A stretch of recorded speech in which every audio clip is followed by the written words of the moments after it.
Here I created the remote control forklift. The main parts are the NXD. It's the brain of the robot, which sends all directions to the motors. There's 3 motors, one over here to move this wheel, one over here to move this wheel, and another one in the middle, as you can see right here, to pick the lift up. And my robot is like, it's the same thing like in department stores, they need to pick up cargo. That's what this is. It's like a weight, so these two can slide in.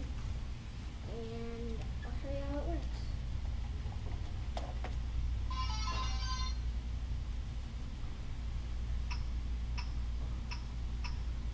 So as I said here, this makes the robot move right.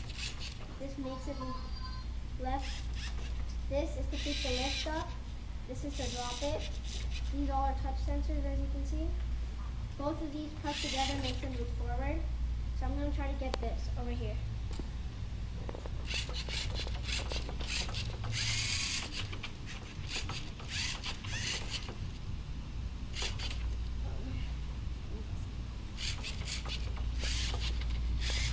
Okay, I got it right here.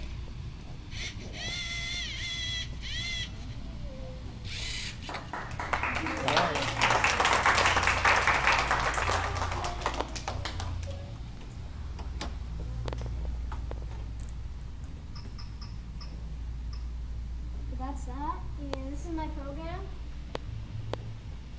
And see, this is called the switch block. It decides whether you give it a command. If that command is true, it will go up here. If it's false, it will go down here. So the first command is whether the touch sensor, which is connecting to port number 1. As you can see, this is port number 1, which is touch sensor is to move forward. Lift up. If that's pressed, then it'll move the middle motor and lift it up. If it's not pressed, it'll come over here and check whether if the touch sensor connecting to port number 4, which is to drop it. If that's pressed, then it will drop it down. If it's not, it won't do anything. Then it'll transform over here.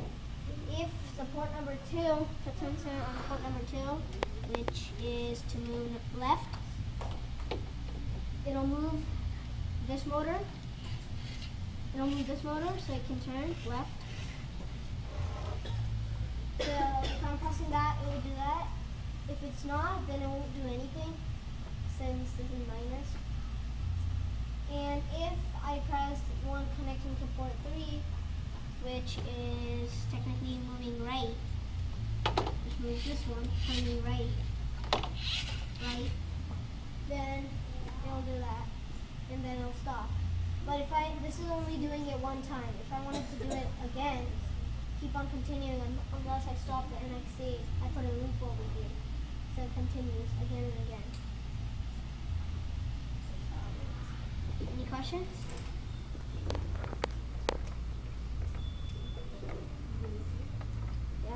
How long did it usually take for you to build a robot?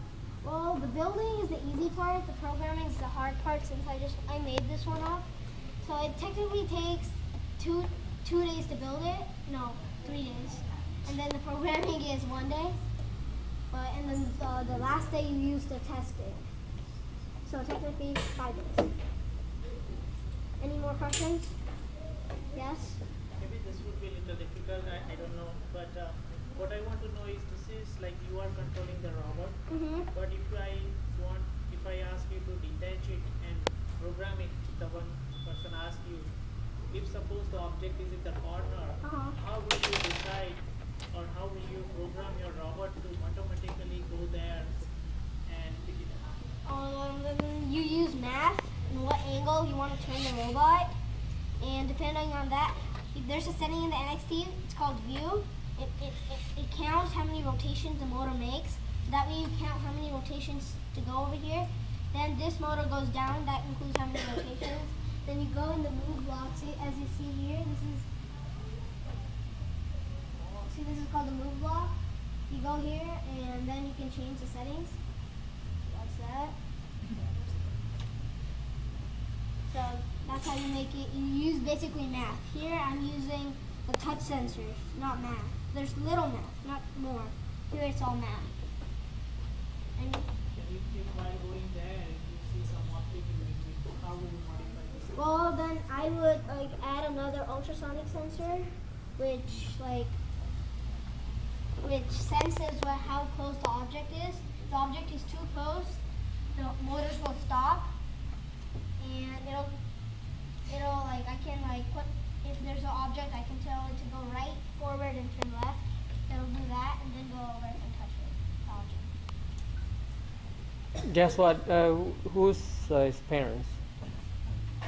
Okay, so I have a job for him at JPL. Isn't he good? He clearly has a good understanding of which sensor to use to detect objects and then for real-time data collection. So it's pretty amazing. Very good job. Okay. Yeah. Any other questions? All right. Give him a big round of applause. Thank you.